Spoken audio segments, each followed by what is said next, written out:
Séni Patrice Camara, bonjour. Oui, bonjour. Je rappelle que vous êtes le secrétaire général de l'UNL, l'Union nationale pour le renouveau.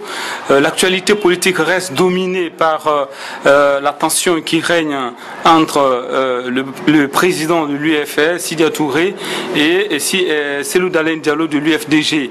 Le premier ayant déclaré ouvertement qu'en cas de deuxième tour, il ne serait pas prêt, disposé en tout cas à accorder son appui à Cellou Dalein Diallo. Est-ce que vous, en tant que secrétaire général de l'UNL, est-ce que vous attendiez à ce que le torchon brûle entre ces deux hommes qui, en tout cas jusque-là, on pensait qu'ils étaient vraiment d'accord sur tous les points? Bien, je vous remercie. Je pense que s'il y a surprise, c'est simplement parce que certains, à commencer peut-être par ceux de l'UFDG, qui n'ont jamais pensé, parce qu'ils n'ont pas voulu voir, comme on dit très bien d'ailleurs dans l'adage très populaire, il n'y a pas plus aveugle que celui qui ne veut pas voir, et il n'y a pas plus malentendant que celui qui a décidé de ne pas entendre, n'est-ce pas? Il vous souviendra pour vous de la presse, notamment ceux qui, comme vous, ont la capacité d'observer, de poser les bonnes questions, qu'à l'UNR, on avait déjà sonné, tiré sur la sonnette d'alarme en parlant, en évoquant le fameux couple incompatible. N'est-ce pas? Un couple incompatible, ça veut dire que nous avons affaire à un couple qui n'arrivera jamais ensemble au terminus. Donc il était évident que pour nous, du temps où nous avons cohabité dans l'espace de l'opposition républicaine avant les élections législatives, que nous avions déjà à l'époque entrevu et bien compris que sur les questions de fond et sur l'expression forte des ambitions des deux personnalités dirigeantes de l'UFDG et de l'UFR, qu'effectivement, sur l'issue de 2015, donc l'élection présidentielle, se poserait nettement la question de l'expression de ces égaux-là. Nous avons M. Sidya Touré qui a un caractère fort trempé et qui, naturellement, dans le caractère, dans son esprit à lui tout au moins, ne le prédestine pas à jouer le second rôle. Donc il est évident qu'il s'organisait pour que, le moment venu, il rappelle à son partenaire de l'UFDG qu'avec lui, les chances seraient bien plus meilleures qu'avec l'UFDG en finale contre le professeur Alpha Condé. Maintenant, il est évident que je ne vois pas très bien à écouter l'UFDG dans sa comptabilité mortifère, de politique mortifère, énumérant le nombre de morts depuis que le président de la République, Alpha Condé, est dans l'exercice de ses fonctions, comment l'UFDG et son président ferait le deuil en acceptant de faire le lit pour l'UFR.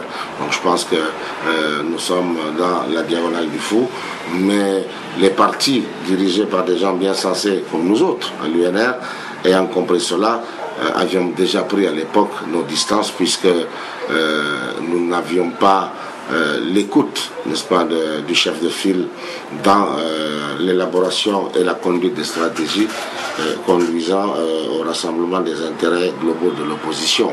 Donc l'UFDG a préféré faire la part belle pour son partenaire historique de 2010, comme si en politique la dette existait en politique. Bon, il faut confondre l'ordre moral et l'ordre politique des choses, à eux d'en tirer les conséquences. Mais je crois que les plus malheureux dans cette affaire seront moins les leaders eux-mêmes que leurs propres militants qui ont été complètement conduits dans le vent, les pauvres militants de l'UFDG, pour ne citer que ceux-là, ayant combattu avec ardeur, en poussant, pour pousser leur parti le plus haut possible, se rendre compte qu'effectivement, au niveau de la conduite du parti, au niveau de la direction politique, je crois que le guidon n'était pas bien tenu. Et donc le véhicule UFDG se retrouve pratiquement dans un décor out, comme dirait l'autre. Alors justement, aujourd'hui, on sait que les deux ténors de l'opposition sont à couteau tiré. Alors, selon vous, dans votre analyse, est-ce que si ces deux partis ne s'entendent pas, justement, comme vous l'avez signalé, pour essayer peut-être d'arriver à une candidature unique, est-ce que ce n'est pas la route toute faite pour le président Alpha Condé pour un second mandat? Écoutez, la route est toute faite déjà depuis l'échec stratégique ayant conduit les intérêts globaux de l'opposition pour les législatives, n'est-ce pas? Les partis qui sont venus bonifier cette opposition, parce qu'il faudrait quand même rappeler à l'intention des Guinéens qu'à l'époque on parlait de collectif et de l'ADP, ce qui, en toute considération, ne suffisait pas pour donner une dynamique positive à cet espace. Donc les centristes que nous sommes regroupés dans le club des Républicains, suivis d'un autre groupe politique, le FDP, sous la conduite de M. Badiko, sont venus dans le cadre d'un protocole d'entente, parce qu'il faut quand même le rappeler aussi, nous ne sommes pas venus comme ça, nous sommes venus dans le cadre d'un protocole d'entente nous unir, n'est-ce pas, avec le collectif et l'ADP, ce qui a donné l'opposition républicaine avec toute la puissance et toute la qualité que les gens connaissent.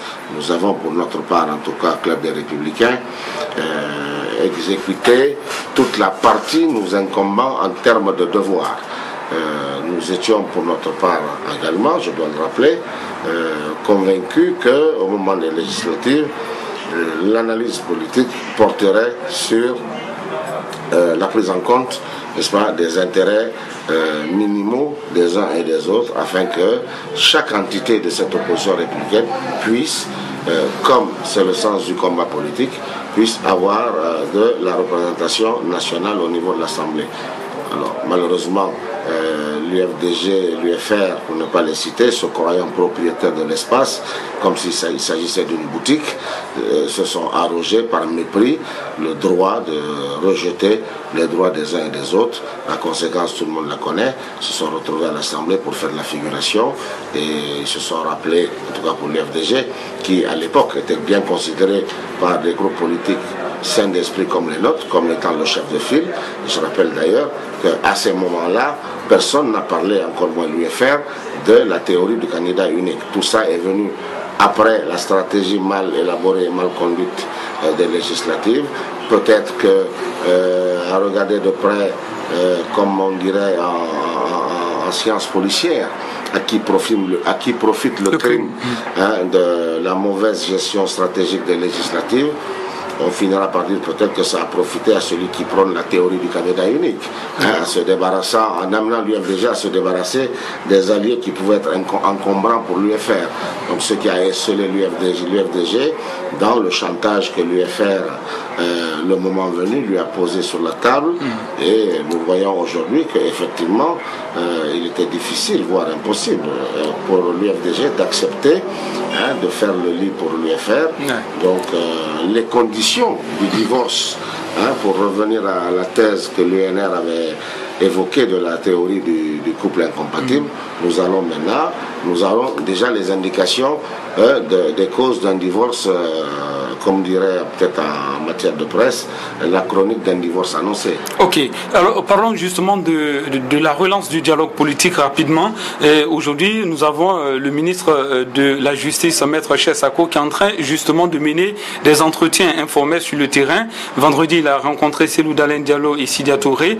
Le samedi, il a rencontré la mouvance avec Nantou Chérif. En tout cas, à l'entendre parler, il parle déjà du 15 juin, vraisemblablement, pour la tenue de la relance, en tout cas, du dialogue. Justement, selon vous, est-ce que les préalables annoncés par l'opposition dite républicaine sont tenables, à savoir l'annulation du chronogramme par rapport fixant justement les communales en 2016 et aussi concernant l'annulation ou la suspension des activités de la CENI? Est-ce que vous pensez que, entre autres, tout cela est tenable avant d'aller au dialogue? Écoutez, pour nous de l'UNR et de la COEP, en tout cas pour l'UNR pour lequel je puis m'exprimer aujourd'hui, lorsque l'on parle de l'annulation, de la cessation des activités de la CENI, c'est qu'on recommande manifestement la violation. Et l'annulation aussi du calendrier électoral. Oui, justement. Donc, demander déjà l'arrêt des activités de la CENI, c'est effectivement franchir le pas suivant qui consiste à demander l'annulation du calendrier, ce qui est manifestement une violation de la Constitution s'agissant des élections présidentielles, puisque c'est un agenda constitutionnel. Tout le monde savait l'échéance. Et alors, est-ce que vous partagez le point de vue de Saloum Cissé, qui dit, le secrétaire général du RPG, qui a dit aujourd'hui, en tout cas, à l'issue de sa rencontre avec le ministre de la Justice, que tout ce qui relève de la loi doit être réglé à l'Assemblée, et tout ce qui relève du consensus peut être discuté entre les acteurs politiques? Bon, je dirais qu'au prime abord, ça a du sens, puisque pour nous, à l'UNR, nous disons que tout doit partir de la loi. Tant que la loi a prévu des dispositions par rapport à une activité politique, la loi doit s'imposer à tous. Pour les questions, disons, de périphérie, parler de consensus. Moi, je crois que depuis l'accord de Ouaga, là aussi, il vous souviendra que l'UNR avait appuyé sa réflexion sur cette violation de l'accord de Ouaga, puisque la comparaison étant parfois utile dans la réflexion, les Guinéens que nous sommes, sains d'esprit, on sait que la transition guinéenne se déroulait au même moment que celle du Niger. L'accord de Ouaga, c'est le même type d'accord qui a été proposé aux deux pays. Le Niger a exécuté l'accord de Ouaga dans son esprit et dans son contenu. Le Niger n'a pas les mêmes problèmes que la Guinée. Ici, qu'est-ce qui s'est passé? On entend ici et là, mais nous savons que c'est le personnel politique d'antan, n'est-ce pas, les seniors comme on dit. Aujourd'hui, le premier ministre Jean-Marie Doré, qui était un des acteurs majeurs de cette époque, donne des confirmations un peu plus pointues en indiquant que la manœuvre de contorsion de cette loi avait été conduite par le président Sidya Touré. Maintenant, il s'agit de se poser la question, quel était l'intérêt que M. Sidya poursuivait. Il s'agit de regarder le paysage organisationnel de cette élection. On sait que, avec tout le respect pour la mémoire de feu Ben Sekou Sylla, on sait qu'il était assez proche de M. Sidya Touré.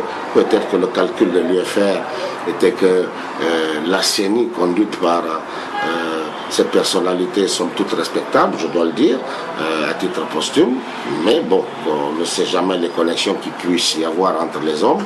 On sait que M. Ben Sekou, comme je l'ai dit, était proche du président Sidya, avait même participé sur certains segments du projet de société de l'UFR. Peut-être que d'ici là, de ce point à un autre, le pas pouvait être franchi pour une manœuvre permettant à l'UFR d'accéder à la présidence de la République, ce qui aujourd'hui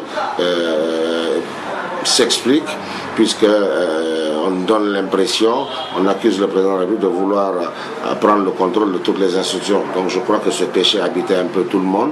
C'est un peu ce péché de cette génération de politiciens qui ne croient pas forcément à la loi. Lorsque la loi ne les sert pas, ils créent les conditions pour que la loi soit contournée au bénéfice d'une alchimie politique. Donc je crois qu'aujourd'hui, ce qui est important, il est important pour les leaders politiques que nous sommes de nous habituer nous-mêmes à la rigueur de la loi si l'on veut que les populations que nous souhaitons conduire vers un développement puissent elles aussi se soumettre à cette loi. Alors justement, Monsieur Patrice Camara, rapidement, peut-être en 30 secondes, dernière question.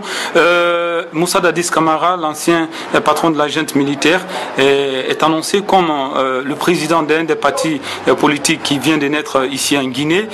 Dites-nous quelle est justement l'appréciation ou en tout cas le point de vue justement de l'UNR par rapport à cette candidature annoncée. Juste en 30 secondes. Mais écoutez, c'est avec beaucoup de curiosité que nous avons appris la nouvelle. Du point de vue de droit de citoyen qui est le sien, il bénéficie de la présomption d'innocence contenue dans la Constitution. Nous sommes à 3 mois des élections présidentielles. Je ne sais pas sur quelle base stratégique ce parti politique a pu conseiller au président Dadis de se lancer sans une préparation somme toute visible. Comment peut-il conquérir la présidence de la République et la gagner? Au-delà du droit qui est le sien d'avoir des ambitions, je ne vois pas personnellement la pertinence politique. Enfin, nous allons admettre que c'est son droit. Alors, Monsieur Patrice Camara, merci d'avoir répondu à nos questions. Merci et big up.